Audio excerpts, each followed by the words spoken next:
Hello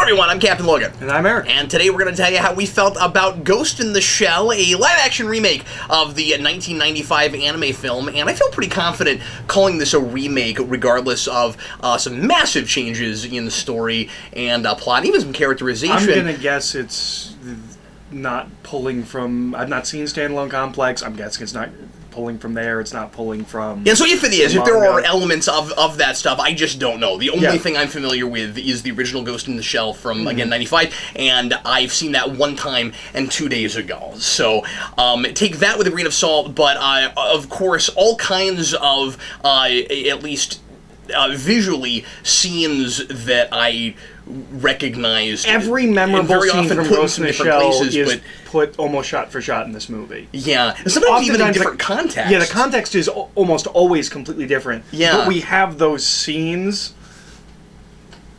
I don't know if I've ever seen anything like that. Maybe The Losers. Losers is kind of like that. So, do you want to give us a little bit of a synopsis for this? Yeah, sure. Okay. It's a little tough because from really shot one, there's some massive changes to the original source material, but kind of set the stage for us a little bit. So, years ago on IMDb, there was a satirical thread about a remake of 1984. That was going to redressed as an action film. The main character was going to find a secret, underground resistance, and they were going to overthrow the imperial government. Mm-hmm. This is that movie version of Ghost in the Shell. It is, if The Onion did an article about an adaptation of a thought-provoking piece, it is this. This is every single point that's a synopsis getting it wrong. Bit of bias in it, really, Eric. Sure, sure. Major Kusanagi is the most important person in the entire world because she's the first robot person, but she might not be a whole person. Yeah, that's again with a bit of sarcasm, but that is what's going on. In this version, as Eric said, she is, in case people couldn't read through your sarcastic voice, she is the first person to have a brain transplanted into a fully synthetic body, and of course is now the only one of her kind. And she thinks, and then there is someone else who is the puppet master, but very different from the puppet master. Yeah, and they never call him that. Nope, they never call him that. I forget what his actual name is, and I'm sure it's the same in both. It's like Kuro or something. Kira. Is that what his name was in the original? I think it is.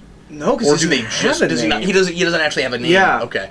But anyway, and again, I'm a little trepidatious because I don't know if that comes from some other might version be. of this. I know Standalone Complex has the Laughing Man is the villain of that season, so maybe that's his name. I don't know.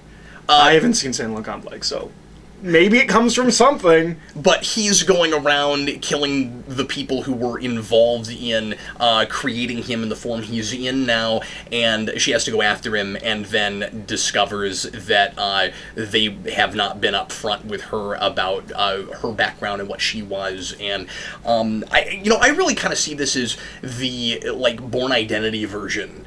Sure. Yeah. Of Ghost in the Shell. It really feels like that. And with the same inherent irritation I have with Born Identity, though I enjoy that movie, certainly, as an action movie, when you have a movie that's supposed to be all about identity and individuality, boy, I wish he had more of a personality. I knew a little bit more about that guy. And of course, with Born Identity, and it gets away with it more because he doesn't know who he is throughout. And she spent a year developing whatever version of her personality this is. Yeah, and I felt like there was maybe a little bit of something brewing with him, and I just don't really feel that way with this. But we'll get into it. We'll talk about it. So, Eric, how did you feel? And we have telegraphed this hard, I think, about this iteration of Ghost in the Shell. I felt like I was watching a very pretty show without even the ghost of a thoughtful idea. I didn't tell you we have no chimney. You were like, what? That's a pretty shell without, and that's great, because I was gonna say style over substance. Yeah. I think this film is beautiful. It's everything I've ever wanted from a cyberpunk film. aesthetically. I Really? don't know if the director knows how to shoot all of it as best as he could, and there's some dodgy CGI. But but would you agree with me if I said, not a lot? Like, most of the visuals look pretty darn good. Most of the CG Yeah, is no, absolutely. And especially the stand-in for the Puppet Master, he's amazing. Yeah, no, he looks great. He looks great. There's one scene where we get in on him, and his face kind of breaks apart and moves around and stuff, and it impressed me the way the Borg Queen in First Contact impressed me. There's I thought that looked really there's a good. lot of stuff that I think And his face is somewhat CGI. It's in the dark. That helps, of course, as always. But I don't know. It looks like it's there. I was pretty impressed with it. There's a lot of stuff aesthetically. There's a point where someone is holding a piece of someone else's face and Yeah. looking at it. Yeah. That's the cover of a science fiction novel. Of course. Like, there's a lot of really good images in this movie, and some of them, Vivid images. some of them are interesting images. On their own. Yeah. Taken out of context. There's a shot that I want to love, but I don't exactly because I don't think it's practical, and it doesn't look practical. There's a shot with a gunshot and a mirror that I thought was a really cool idea executed not exactly perfectly. I couldn't even tell you what was wrong with it, but something was off. But I really like the aesthetic of this movie. I want this to be a different movie so I can like this movie because I really like how it looks. It's very much the movie I've always wanted from Cyberpunk. And it's wrapped in a movie that is the most generic, obvious... Watered down. Yeah. This is Ghost in the Shell for dummies. Dictionary definition of Hollywood. Now, I will give it a compliment. This feels like a whole piece. Yeah. This is... I've gotten so used to And seeing... totally consistent. I've gotten so used to seeing bad movies or movies that I don't think are great, feeling like so much is missing. This feels like a whole movie. I don't feel like this was chopped up in the editing room, so I will give it that. I don't like the whole movie that they made. Oh, and you're not even talking about just total consistency, but you'd agree with that, right? Yeah, no, It is a absolutely. totally consistent film, Absolutely. but it also doesn't feel like there are big swaths missing, and like I have to fill in blanks, and like you didn't give me far from it. This movie This will is shoving spell everything out. Everything at, yeah. It basically holds a monocle up to the screen, like. Yep. It's the not thinking person version of science fiction. That's what this movie is. It's also science fiction for someone that's never read or seen science fiction. There are no ideas here. There is nothing engaging. It's almost like Cyberpunk 101, you know, like you watch this and tell me if you agree with this. I really think that you watch this and then The Matrix. You know, it's like that. Yeah. When you're in second grade, you watch this, and when you're in like fifth grade, you can watch The Matrix, and then when and you then you graduate can high finally school, you graduate watch to The Real Ghost in the Shell. I was gonna say Johnny Mnemonic, but sure, yeah. No, Johnny Mnemonic is not a great movie, but I love it. I don't know. I liked it. It's been a long time. Yeah, but. it's really fun. Scarlett Johansson does a thing in this movie. And then you read Neuromancer with like a highlighter, and you study it. There's a test later. But Scarlett Johansson does a thing in this movie. It's I was going to ask you how you felt about her performance. Oh, it's bad. I'm not in love with it. She made a choice that was the wrong choice, and I wanted to snicker. Every time we see her moving anywhere, it is the equivalent of if I said, "Hey, how does a robot move? Like this?" Like, she does this real awkward thing with her arms and how she moves, and I'm like, "You're not a robot. You have a person's brain. You wouldn't..." It's like she's playing the reverse. She's playing a computer program in a human body that's trying to move as efficiently as possible. I didn't have that note. I actually was gonna. That's funny because it's like RoboCop. Like, and I feel like I don't think it's that far, but okay. So I feel like she's somewhat maybe a little bit inconsistent with that. Where the first time she did it, I was kind of like, oh, she's trying to move differently because her brain isn't operating in sync with that body, and that makes sense to me. I don't think it's exactly what you're saying. I think it makes sense that I would have played it more subtly. Your brain might. Well, I don't think it was as over the top as what you're saying. My issue with her more is I don't know if this character sometimes has feelings, and then I have no idea if she has feelings. When suddenly she has feelings, I'm like, oh, but you keep playing it like you don't have. It's almost like she's playing a different character than the one that's on the page sometimes. You know what I mean? This movie feels like... It's like it's like in the face... She's and in a lot of ways it's just your really standard Scarlett Johansson performance, and I think you have to try to get outside yourself a little bit for a thing like this, and also isn't she getting really typecast as AI? Isn't that interesting? Like she keeps playing those characters. I think it's her voice. I think her voice has a lot to do with that. Where she does this really understated deadpan thing, and that could sound really good for and that makes sense for this character theoretically. Yeah, sure. And I mean, she got this role because she did Her. You know, is the sense I get. Like, I think it has more to do with her voice than it does anything else. But of course, Lucy and the producers of that did this, which really made me trepidatious because I dislike Lucy with a burning passion. Oh, I got real worried when... have you seen that? I have not. It's rough. I avoided it. That's Luc Besson. He's doing Valerian. Oh, interesting. He also did Fifth Element. Okay, yeah, sure. There. But well, people have hits and misses. Yeah. And again, I said trepidatious, not oh god, it's going to be terrible. Like, I was hoping for better things, but I was going somewhere. Yeah, and so was I too, and then I derailed myself with Her. With what you said something about Lucy and yeah, sure. I was also trepidatious once this movie started. Now, full disclosure, 4 minutes in, I wanted to leave. When the prologue scene, I was like, nope, you got everything wrong, I'm done. So, I mean, I was still open to the movie, because for the first maybe half of this movie, I'm trying to figure out, would I like this movie if it was not called Ghost in the Shell? That was my thing. And the answer is still no. And would I like it more if I hadn't just watched Ghost in the Shell? So I have to say, I'm really glad that I saw that before I came into this, because I wouldn't have wanted this to be the way I was introduced to that material. On the other hand, if I saw this and then went to Ghost in the Shell, I think I would have still thought that was a masterpiece and been like, what were these people doing? But before we even get to that scene... Yeah. Or maybe it is after that scene, I'm not sure. What makes me really trepidatious going into this film is I see 3 names in the writer credits, and one of them is Aaron Kruger, I think his name is, who's the writer of Transformers 3. Oh. I'm sorry, you're making a Ghost in the Shell movie.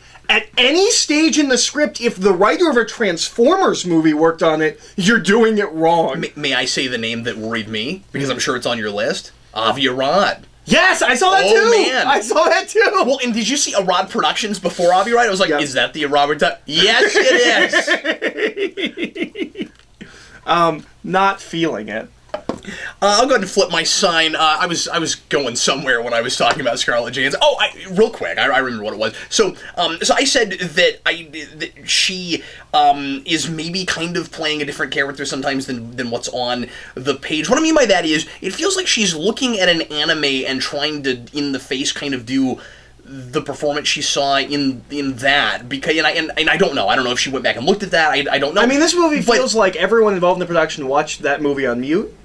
No one has any idea what that movie's about, but they know what it looks like. Yeah. She is supposed, and in both versions, I guess, she is a human being whose mind is put into a robot body, and she is trying to determine whether or not she counts as still human. And I wanted to like all the stuff about how you can't physically feel anymore. Could we just bring that to the forefront? That's what this movie should have been about, I think. With at least with that initial premise, where like she's the only one, because you're watching then the first person that's ever dealt with this before. Isn't this premise more interesting if it's just about a person experiencing? Like, if she's the first one, she's experiencing what it's like to be in a robot body. That doesn't matter, because she can't remember anything. She has no idea who she is. Like, yeah, exactly. Wouldn't it be we're not dealing with these ideas at all. If she was just, and that is a simpler movie, and that is maybe a movie we've made before. Well, I don't know, because I was thinking of other, like, robot things where we're asking the what makes a man a man question, but it's not the same thing as something like Bicentennial Man, because that is a fully synthetic thing in the first place, and you're trying to decide if a robot can create, if a soul can somehow or rather produce itself inside of a robot, and this is the opposite thing. I would have loved to have seen a progression, but I guess that's difficult when she has amnesia in the first place. That's why as a born Born Identity. But wouldn't it be interesting if you saw a progression where she is wrought with emotion at the beginning, and then as she discovers that she can't feel and she recedes more inside herself, and she's afraid that she no longer has the ability to feel, the performance gets more understated and she's less capable of feeling emotion. Anytime she smiles in this, I'm taken way aback. I'm not sure she has a handle on when who she's supposed to be. And you can argue, well, she doesn't know who she is. She's trying to find herself. Okay, I would maybe then go a little more over the top. Over the top's not the right phrase, but you know what I mean. Like I would go farther with it. Then I would have like bigger reactions. I would have her exploring. Yeah, there's a scene that's so out of her character. And there's a lot of it just almost a too cool for school thing where it's like, well, she's supposed to look like the cool badass action movie chick, so she's like. Meanwhile, if you have a taser, she goes down. Yeah, she loses every fight she's in this movie, and sometimes she seems like she's in pain, and I question that. Yeah, but anyway, I'm sorry. What were you saying? No, there's a scene. It's when Bato gets his eyes. Which, by the way, we explain that we don't just live in a cyberpunk world where everything's crazy. We have to explain robot eyes. I wondered if he would get them. Yeah, and well, I knew he would because I saw him in the trailer. And I had forgotten if that was in the trailer or not. But when he gets his eyes, yeah, and he's like, I can see you there. She's so out of character and is in a very different, much more playful friendship than they experienced at any other point in the film. Playful is not a word I would use to describe him, and I wouldn't exactly in the original either, but first of all, in the original, I liked all these characters, and I wasn't impressed with him. I wasn't impressed with the performance. I thought he was a different person, and he was just that original character has a real kind of gentle soul, and this guy doesn't. He's real reactionary. He's real angry. Yeah, he's just kind of like a generic tough guy. And I'm not saying it's bad because it's not the original. I'm saying I found that stuff compelling in the original, and here it felt like it was being genericified. So stagnant. Yeah, and sterile. Wooden. Yeah, the whole movie. Even as much as I love the visuals in this movie, by the time I'm at the end of this movie, I don't care anymore. Yeah. I want a movie to look like this that I care about. Let me go with my sign. My sign is, this movie made me feel like an empty shell. We both said shell. An empty shell, hoping my... Oh, did we both say ghost? Yep, we both said ghost. This movie made me feel like an empty shell, hoping my ghost was watching a more compelling film. That's... Can I complain about the use of the word ghost? You want to see my drawing? Look at my drawing. Nice.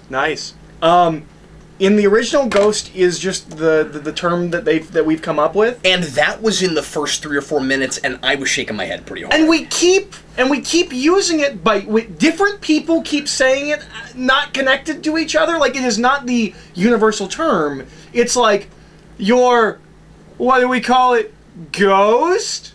No, soul makes way more sense. Well, why wouldn't you? Yeah, and I think they are all talking about the soul, but the problem is, it sounds tangible the way they talk about it. Like, there's an existential question in the original film. There's a big question mark as to whether or not the soul exists, I think. Yeah, no, absolutely. And I've seen that movie one time, but from that viewing, I thought the idea was the brain is tangible, the soul is not. Yeah. And the question is whether or not you can lose that. They talk about it. Question mark? Yes, precisely. Yeah, Well, and I think that's important to bring up, that is a play on the idea of the ghost in the machine. The shell is the human shell, or that's the question mark. Are we machines to begin with? If we are, maybe we're not taking our humanity away when we put ourselves into a machine. So yeah, absolutely. But it turns into the technical jargon of the piece. Yeah, it's weird, it's hand-holdy, it's almost like it's afraid that people watching it will think that title's too cryptic and it has to explain it to them and beat them over the head with it. And this is a thing. I'm trying to remember what it is. There was something a couple years ago that came out. And I know as soon as we turn this off, I'll remember it. But a couple years ago, something came out where I was like, oh, suddenly that's like part of the that part of the title has wended its way into the thing. Like we never used to. Oh, you know what I said a couple years ago? No, Watchmen was like that. We're calling them the Watchmen. Yeah, that's not in the book. That's we never see the they phrase. Were the Minutemen, finished. And then there was a second set of them, but it was always so like. The question was always, who watches the Watchmen? It doesn't have to be the name of a... Well, it was always like, who watches... Like, it was always in graffiti, and it was like, who watches the WA? Like, it never appears in the text. No, I think it does, but what I'm saying is, I can't remember now. I thought it was spelled out on the wall, just like it is in the movie. But, I don't think it is. I think it's unfinished. But that's a quote. Like, who watches the Watchmen? Who watches the Watchers? That's a thing that we that goes back a long way. But even TNG quotes that. There's an episode title. But it's now we're talking about Watchmen. But it wasn't the name of a superhero team. And that's like they repeatedly in that movie refer to that group as the Watchmen. What is the Watchmen in the comics? Okay, it's been a while since I've read that. And I might be wrong. It's been a while since I read it too. But I read it right before that movie came out, and that really bothered me. Anyway, this reminded me of that. Where all of a sudden we're talking about ghosts and shells and ghosts, and we keep doing that. I felt like my intelligence was being insulted a little bit. Me too.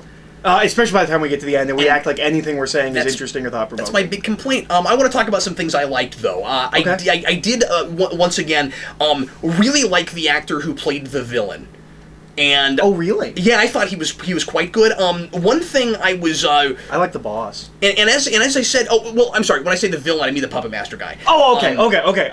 No. I thought you meant the generic businessman in suit guy. He was yeah. Well, wasn't he a politician, or was he? No, he runs the corporation. Okay, but they're in cahoots with the government, so you might as well. Well, not really, because it is kind of all whatever. Anyway, we're giving too much away now, but it's. But yeah, the new version of the Puppet Master, I thought that guy was pretty good. I liked the voice glitching. That was the thing I was going to make, and not just that it glitches, that about 60% of it or so, it goes in and out of a regular speaking voice and like the male version of Siri or something. Yeah, text to speech. I thought that was really cool. Yeah, I agree. I like that a lot.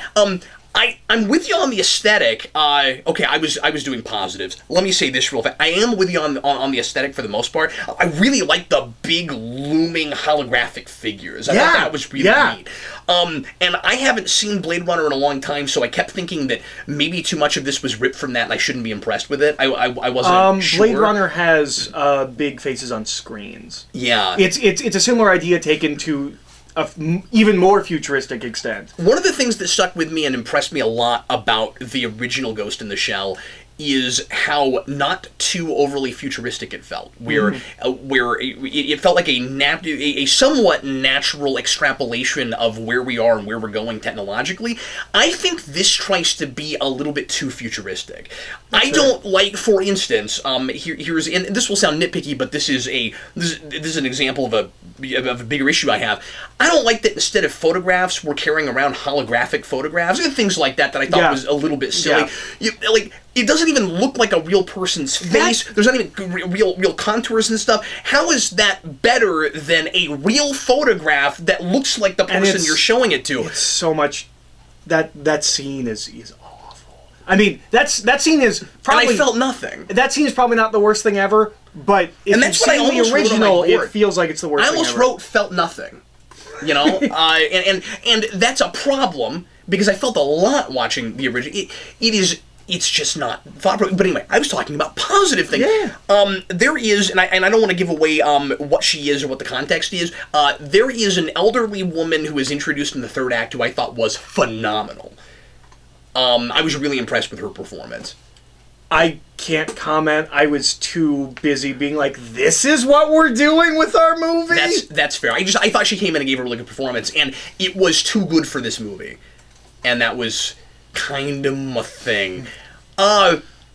What else? I feel like I've said about everything I wanted to. I have one Everything more... I like was visual and a couple of performances. That's the whole thing.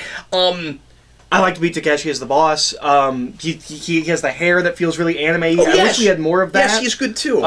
Batao, I did it. I said I was gonna do it. Bato.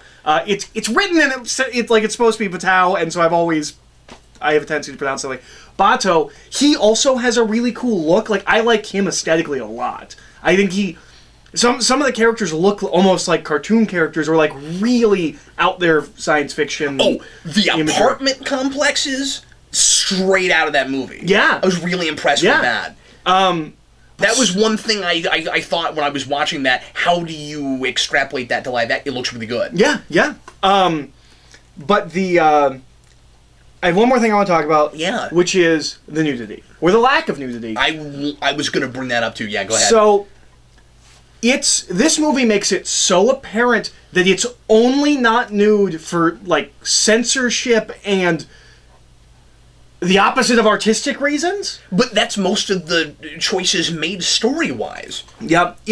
So, we see her completely naked.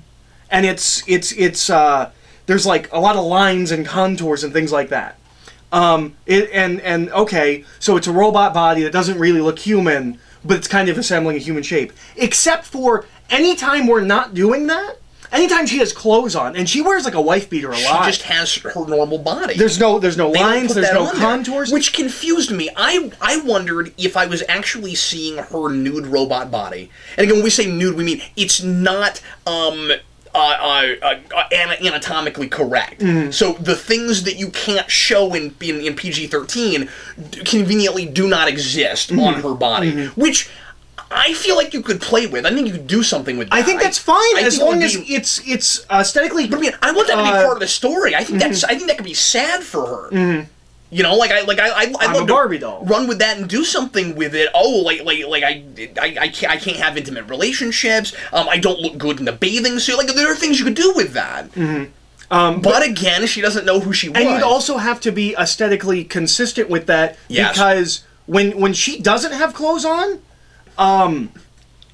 parts of her body just look plastic. And then the second she has clothes on, all of those same parts of her body look like they do on Scarlett Johansson. Because it's a person, and we didn't want to do the effort of always... Because at first I was like, okay, maybe she just looks like that when she's being worked on. I thought she was wearing a suit or something. I thought it was another suit. Sometimes she is. I was really confused. Well, but that's She's got a white suit. Right, but that at least looks different. You can tell it's a stealth suit, and the color here is different than the color above it. Yes. But then, when she's not doing that, it's still flesh-colored, and her face is the same color. But... wouldn't you at least, then paint her face to match? Yeah. Shouldn't it be like almost a Brent Spiner Data thing? I'm not saying she should be white, albino face, but you can see the cutoff where the costume starts, and then she has her normal head. Her arms are like that costume too. Yeah. Only when she's naked. No, I get what you're saying. And so at first I thought that was some kind of alt mode when she was being worked on, that made it easier for pieces to come off and them to work on her. And then we have... And there's a scene where... she takes off the back of her... You can see her back. And you see her back. Mm-hmm. And I was like, what's that about? Because her front doesn't look like that. Her arms don't look like that. Nope. It's so anti-artistic. It really feels like... There was no balls in this movie. There was no guts in this movie. There was no anything. This movie is so soulless. Yeah. Which is real ironic for this material. Yeah. Yeah, it's real unfortunate. It's real sad. My big concern, and I said this the other day when we did the He Made Me Watch. My big concern was I don't even understand why you would make that movie except to make money. Is it money milk? Well, that's exactly the movie they made. That's the movie they made. Yeah. If you like me, and yes, I get it. That is the profit motive is the primary reason any movie gets made. I get that, but we can have our cake and eat it too. And this movie kind of doesn't feel like it's trying, and except this movie on a visual level. Basically designed to be able to do that. It is. When you look at the source material, it's a big action movie about things. It's exactly but it's almost like it's afraid to not be formulaic. It's like, if these beats don't get hit, we're going to lose the audience. It really feels that way, all the way down to the bookended voiceover, so that we can state the theme, restate the theme. Guys, we're not writing a college thesis paper here. Let